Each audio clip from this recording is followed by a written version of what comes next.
Welcome to PC Error Detective. Today, we're diving into how to delete your Skype account step by step. If you find our content helpful, don't forget to hit that subscribe button for more tech tips and tricks.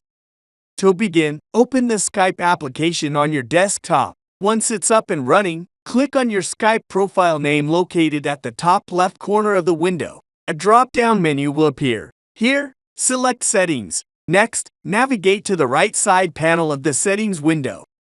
Scroll down until you see the option Close Your Account and click on it. Enter your account address, then you'll be prompted to re-enter your password. This is a security measure to ensure that it's really you making the request to close the account. After verifying your identity with your password, you'll see a checklist. Take a moment to review each item carefully. This is important because closing your Skype account is a big step. It's tied to your entire Microsoft account.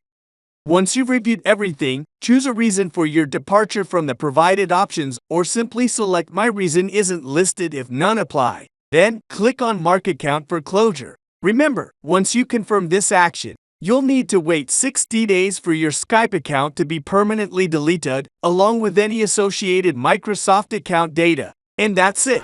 Thank you for watching and see you in the next video.